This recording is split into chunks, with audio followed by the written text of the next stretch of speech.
Kembali di Breaking News Kompas TV sambil menunggu di ruang sidang Pengadilan Negeri Bandung, sidang pra-peradilan terhadap tersangka Peggy Setiawan dalam kasus pembunuhan Vina dan Eki di Cirebon 8 tahun yang lalu. Dan kita akan bahas sidang pra-peradilan ini, penetapan tersangka Peggy Setiawan dalam kasus pembunuhan Vina dan Eki bersama pakar hukum pidana Universitas Indonesia, Hudri Sitompul. Selamat pagi Pak Hudri. Selamat pagi. Sehat Pak ya? Alhamdulillah. Alhamdulillah. Pak, kita akan kupas satu persatu deretan kejanggalan versi kuasa hukum Peggy Setiawan. Ini kemarin sudah disampaikan di depan persidangan, ada 35 halaman gitu yang dibacakan. Kita akan kupas satu persatu. Salah satunya adalah tim kuasa hukum Peggy ini mengklaim telah terjadi pelanggaran dan salah prosedur dalam penangkapan penahanan sehingga penangkapan ini tidak dibilang tidak sesuai prosedur lah begitu ya. Nah, salah satu anggota kuasa hukum juga mengatakan bahwa Peggy ini tidak pernah diperiksa oleh polisi sejak diperiksa sebagai saksi. Tapi sebelum terhadap permohonan yang kemarin telah disampaikan kepada pihak kami atau pihak kami sebagai termohon. Kemudian ya insya Allah mungkin hari ini kita akan bagi tugas nanti yang memberikan pembacaan jawaban oleh tim kami. Di antaranya udah kita siapkan semuanya ya. Kemudian alat bukti yang ada kita sudah siap semuanya. Untuk rekan-rekan media nanti bisa simak alat-alat bukti apa saja yang nanti kita sampaikan. Kemudian itu aja ya. Kemarin kan ada 18 poin yang jadi gugatan, kemudian intisarinya adalah soal salah tangkap dan juga prosedural yang cacat begitu. Apakah nanti akan dijawab dan poin-poin mana aja? Ya, hari ini akan kita jawab mulai item-item yang mereka sampaikan. Termasuk alat bukti juga? Ya, alat kira-kira bukti. Alat bukti nanti mulai dari keterangan saksi, kemudian surat, kemudian ahli, kemudian nanti petunjuk. Itu walaupun nanti petunjuk nanti di ranahnya oleh hakim, ya kita nanti sedikit kita sampaikan di sana. Tapi minimal 3 alat bukti kita cukup kuat, ya, untuk dalam jawaban kami nanti. 3 alat bukti tersebut dalam bentuk apa ya Pak? Apakah hanya pernyataan dari saksi ataupun ahli atau seperti apa? Ya, dari surat, dari saksi, kemudian surat dan ahli. Artinya itu diantaranya. Ada berapa saksi yang akan dihadirkan, kemudian ahli yang dihadirkan itu ahli apa? Itu nanti. Berarti ini kan saya Kamis. cuma untuk hari ini menjawab permohonan dari penggugat. Dari itu jawaban aja. yang nanti akan disampaikan yang ditekankan soal apanya Pak? Ya tentunya alat bukti itu. Begitu. Berarti Polda Jabar ini akan Iya.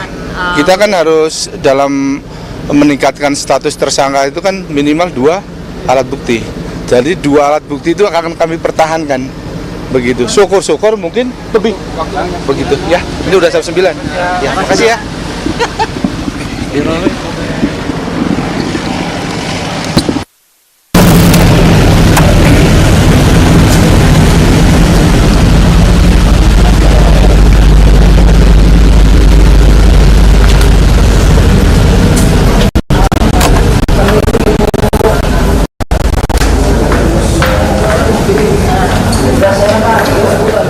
sebagai jawaban Polda Jawa Barat juga menetapkan Peggy Setiawan sebagai tersangka kasus pembunuhan Vina dan Eki 8 tahun yang lalu. Saya akan kembali berbincang dengan pakar hukum pidana Universitas Indonesia, Hudri Sitompul. Pak Hudri, tadi saya sempat menyatakan menanyakan soal kejanggalan dari penetapan Peggy Setiawan sebagai tersangka. Kemarin diungkapkan oleh salah satu kuasa hukum bahwa Peggy ini tidak pernah diperiksa oleh polisi sebagai saksi sejak tahun 2016, bahkan hingga ditetapkan sebagai tersangka pada 24 Mei 2024 yang lalu. Analisis Anda soal ini dan aturannya seperti apa biasanya untuk menetapkan seorang tersangka ini? Ya, di dalam KUHP itu ya mulai pasal 77 sampai pasal 78 dan seterusnya itu Ya. tidak mengatur mengenai bagaimana penetapan tersangka. Oke. Penetapan syarat untuk penetapan tersangka itu ya mulai diputuskan oleh Mahkamah Konstitusi ya nomor 21 tahun 2014, di mana untuk menetapkan tersangka itu harus didasarkan 2 alat bukti, ya, ya minimal 2 alat bukti, ya, sebagaimana yang dimaksud pasal 184 KUHP, Ya. yaitu saksi, surat, ahli, keterangan terdakwa, petunjuk dan seterusnya. Nah, kemudian di dalam putusan Mahkamah Konstitusi tersebut, ya, dinyatakan untuk menetapkan tersangka, maka si tersangka itu harus pernah diperiksa, ya. Nah, di dalam apa namanya, di dalam bahasa awam itu sering atau umum dikatakan calon tersangka, tapi Mahkamah Konstitusi itu tidak pernah mengenal itu, ya, calon tersangka, tetapi menyatakan bahwa untuk ditetapkan tersangka maka seseorang itu harus diperiksa dulu sebagai saksi. Nah, kemudian oleh Mahkamah Agung melalui Perma nomor 4 tahun 2016 itu dinyatakan bahwa objek dari pra peradilan itu adalah salah tangkap, salah tahan, salah sita, salah geledah, penetapan tersangka, ya, termasuk SP3. Nah, kemudian di dalam perma tersebut, ya, dinyatakan bahwa ruang lingkup pemeriksaan pemeriksaan pra peradilan itu menyangkut aspek formil, ya, aspek formil dari penyidikan. Nah, kembali ke pertanyaannya Anda tadi, apakah prosedurnya itu diatur di mana? Ya, diatur seperti itu gitu.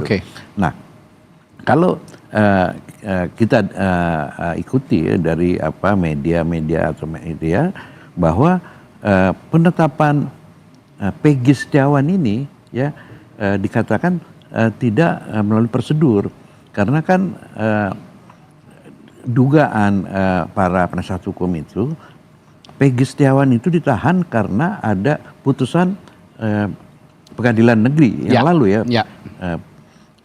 Putusan nomor 4 tahun 2017 di Pengadilan Cirebon bahwa Peggy alias Peron itu buron DPO. Nah, sekarang pertanyaannya, apakah Peggy alias Peron ini adalah Peggy Setiawan?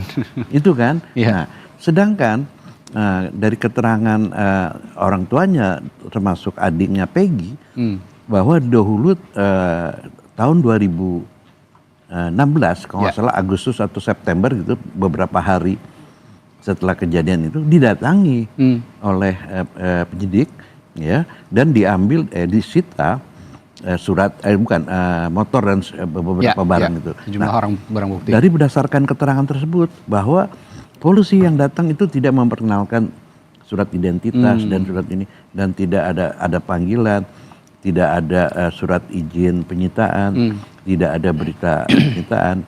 Nah, hal-hal seperti inilah yang dikatakan oleh yang diuraikan oleh penasihat hukumnya Peggy sekarang di dalam surat permohonan pra peradilan itu, bahwa itu yang disatakan tidak prosedur.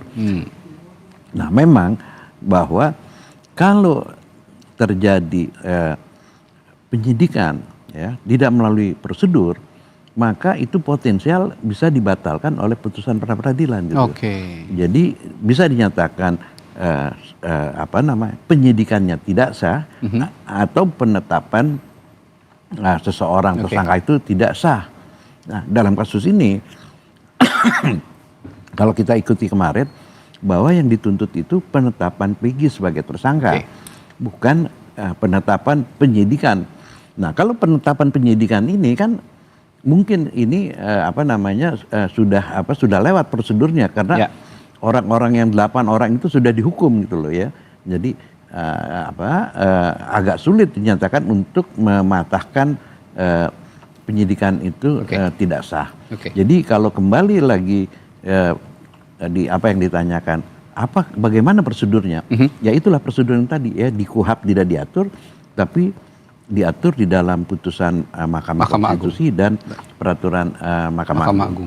Ya, ini satu poin yang juga kalau tidak bisa dibuktikan bisa melemahkan polisi, bahwa ada dugaan kesalahan prosedur begitu yang dilakukan oleh pihak kepolisian menetapkan Peggy Setiawan sebagai tersangka. Ada hal lain lagi selain soal prosedur penangkapan, yakni soal error in persona atau salah menetapkan orang sebagai tersangka. Ini juga jadi poin pelemahan jika tidak bisa dibuktikan. Kalau menurut Pak Hudri, error in persona, apakah memang polisi melakukan error in persona dalam menetapkan Peggy sebagai tersangka? Itu bisa terjadi karena di dalam putusan yang lalu ya, tidak disebutkan identitas Peggy alias Peron itu siapa, ya, di mana alamatnya. Iya kan, itu kan hanya ditentukan ya belakangan ya waktu setelah bulan katakanlah tahun 2004 ya, beberapa bulan ini yang menyatakan DPO itu orangnya ciri-cirinya ya keriting dan seterusnya tidak sesuai. Tapi itu kan sebenarnya bukan bukti formal. Yang mesti bukti formal itu adalah surat panggilan. Ya, siapa PG itu, identitas itu, ya kan? Misalnya nama, umur, kalau bisa misalnya lahir, tempat tinggal, ya kan? Nah, di dalam putusan Mahkamah Agung, putusan Pengadilan Negeri itu kan nggak disebutkan, karena hakim itu merujuk kepada surat dakwaan dan surat tuntutan jaksa. Surat dakwaan dan surat tuntutan jaksa menunjuk kepada berkas perkara yang didirikan ke penyidik. Nah, di dalam berkas perkara itu tidak disebutkan identitas, ya kan? Yang namanya Peggy alias Peron itu siapa? Nah, ini yang jadi potensial bahwa akan terjadi error in persona. Mungkin ada Peggy tapi bukan Peggy yang ini, bisa itu ya. Ya, saya kira itu. Oke, ada 2 poin yang kira-kira bisa melemahkan polisi. Yang pertama tadi soal prosedur yang salah untuk menetapkan Peggy sebagai tersangka, dan ini bisa membatalkan status Peggy sebagai tersangka. Dan kedua tadi juga berkas perkara yang tidak menyebutkan identitas Peggy Setiawan sehingga terjadi error in persona di kemudian hari pada saat menangkap Peggy Setiawan yang diduga sebagai tersangka kasus pembunuhan ini. Nah, kalau melihat dalam kasus-kasus sebelumnya, kasus salah tangkap gitu ya dari pihak kepolisian dan akhirnya diperadilankan, ini kansnya berarti memang besar sekali untuk Peggy Setiawan untuk lepas dari statusnya. Karena kalau dalam dalam kasus yang lain, ya kan, itu kan karena sering terjadi saksi menyebutkan orang ya, tapi orang itu identitasnya lain, atau kemungkinan orangnya betul, tapi tidak diketahui identitasnya, ya kan. Nah, ini ada 2 hal yang berbeda, orangnya betul, identitasnya tidak diketahui. Bisa jadi identitasnya salah, orangnya salah, ya kan. Apalagi misalnya dari ini kan berdasarkan keterangan para tersangka itu sendiri, terdakwa ya, yang kita disebut bahwa itu dia adalah saksi mahkota. Tapi ini kan karena mereka saling tidak mengenal. Nah, karena tidak mengenal itu kan bisa potensi bahwa Peggy itu mungkin ini ya panggilan orang sehari-hari, bukan Peggy yang dimaksud. Bisa terjadi. Ya, selain juga soal tadi bahwa memang ada kans yang besar untuk Peggy Setiawan lolos dari jeratan status tersangkanya dalam kasus pembunuhan Vina ini, karena tadi ada pelanggaran prosedur, lalu juga ada dugaan error in persona. Ada juga yang dipermasalahkan soal penetapan DPO nih, Pak Hudri. Penetapan DPO dipertanyakan oleh kuasa hukum Peggy. Kuasa hukum mengacu pada pasal 17 ayat 6 Peraturan Kapolri tentang manajemen penyidikan bahwa DPO adalah tersangka yang pernah dipanggil namun tidak jelas keberadaannya, yang tadi juga sudah dijelaskan oleh Pak Hudri. Artinya pertanyaan ataupun yang harus dijawab ya oleh pihak kepolisian hari ini itu juga sudah tepat oleh kuasa hukum, bahwa penetapan DPO ini juga sebenarnya tidak sesuai prosedur dan bermasalah. Saya kira sudah tepat ya apa yang di refer oleh penasihat hukum itu. Nah, cuman kalau kita dengar tadi dari dari doorstopnya dari tim hukum Polda Jawa Barat, bahwa mereka yakin betul. Nah, kita ada lihat 2 alat bukti itu tadi. Betul nggak gitu. Tapi kalau kita dengar dari keterangan orang tuanya dengan ininya itu tidak pernah ada gitu ya. Bahkan mestinya kalau berita acara penyitaan itu kan ada saksi. Biasanya kalau misalnya itu saksi dipanggil RT atau dari kelurahan gitu ya. Nah, yang potensial yang bermasalah ini adalah waktu ditetapkan mereka sebagai tersangka yang lalu, itu nomor laporan polisinya itu dilakukan backdated gitu loh. Jadi itu mereka ditangkap, ditahan, diperiksa, setelah itu. Nah, mestinya ya kan kalau surat panggilan itu harus ada dasar laporan polisi. Ya, dan penetapan kalau misalnya belum penyidikan ada penetapan penyelidikan dan nanti ini akan dikuliti oleh dikuliti oleh penasihat hukum. Nah, dikatakan tadi kan bukti fisiknya itu akan dibawa kan di depan persidangan itu ya, akan dilihat oleh hakim dan dipersilakan oleh penasihat hukumnya pemohon itu sudah betul atau tidak. Nanti itu akan terungkap dasar pemanggilan apa, nomor polisinya berapa ini kan. Nah itu akan bisa. Nah disinilah akan ada pentingnya keterangan terpidana ya. Ya, terpidana bahwa mereka, kalau kita dengar bahwa mereka dulu dipanggil, nggak ada surat panggilan, ya, tidak ada surat penetapan tersangka dan seterusnya. Nah, di sini nanti akan terbukti ya itu cocok nggak ya, secara tertulis yang di dalam katakan laporan polisi dan juga dengan sprindiknya, surat perintah penyidikan. Ya. Kan sprindik itu dasarnya adalah pelimpahan bekas dari penyelidikan, ya kan?